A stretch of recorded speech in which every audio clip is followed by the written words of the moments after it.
Praise the Lord. கர்த்தர் நல்லவர். இந்த நாள்ல ஆவியானவர் உங்களுக்கு நினைப்பூட்ட விரும்புகிற ஒரு காரியம், தேவனுக்கு சொந்த ஜனமாக நீங்க இருக்கிறீங்க. தேவனால் தெரிந்து கொள்ளப்பட்ட, தேவனால் பிரித்தெடுக்கப்பட்ட, தேவனுக்கு மிகவும் பிரியமான நெருங்கிய உறவாக நீங்க இருக்கிறீங்க. தேவன் உங்களுடைய சொந்தக்காரராக இருக்கிறார். இது எனக்கு சொந்தமான வீடு, எனக்கு சொந்தமான நிலம், எனக்கு சொந்தமான காரு, இது என்னுடைய சொந்த ஜனம் அப்படின்னு நம்ம அநேக காரியங்களை குறித்து சொந்தம் பாராட்டுவோம், மேன்மை பாராட்டுவோம். அப்படிதான் தேவன் உங்களை குறித்து மேன்மை பாராட்டுகிறார். இது எனக்கு சொந்தமான ஜனம். இவர்களுடைய வாழ்க்கையில எது நடந்தாலும் அதுல நான் நிற்பேன்.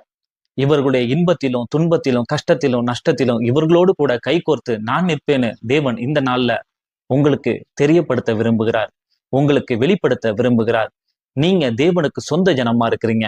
உங்களுடைய வாழ்க்கையில எப்படிப்பட்ட சூழ்நிலைகளின் வழியாக இந்த நாள்ல நீங்க கடந்து சென்றாலும் உங்களோடு கூட உங்களுக்கு துணையாக உங்களுடைய கரத்தை பிடித்து கொண்டு நிற்க அவர் விருப்பப்படுகிறார். நீங்க அவரிடத்துல எல்லாவற்றையும் தெரியப்படுத்துங்க. அவர் உங்களுடைய சொந்தக்காரராய் இருப்பதினால் உங்களோடு கூட நிற்க அவர் விருப்பப்படுகிறார்.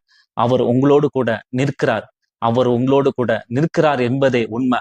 நீங்க அவரை தேடி அலைய தேவையில்ல. அவர் உங்களோடு கூட நின்று கொண்டிருக்கிறார். நீங்க எதை குறித்தும் பயப்படாதீங்க.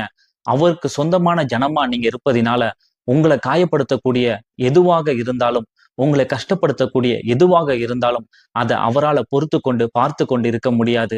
அவர் உங்களுக்காக இறங்கி வந்து வழக்காடுவார். அவர் உங்களுக்காக யுத்தம் செய்வார். அவருக்கு சொந்தமான ஜனமா நீங்க இருக்கிறீங்க. அவர் உங்களுடைய சொந்தக்காரரா இருக்கிறார். சொந்த ஜனங்களால கைவிடப்பட்ட நிலைமையில நீங்க இருக்கலாம். உங்களுக்கு தேவன் சொந்தக்காரரா இருக்கிறார் என்பதை நீங்க மறந்து போகாதீங்க.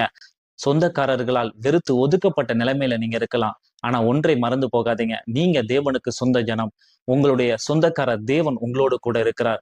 அவர் உங்களுக்காக யுத்தம் செய்வதை, உங்களுக்காக வழக்காடுவதை நிச்சயமாகவே நீங்க பார்ப்பீங்க. சோர்ந்து போகாதீங்க. நீங்க தேவனுடைய சொந்த ஜனம். தேவன் உங்களுடைய சொந்தக்காரராய் இருக்கிறார். God bless you.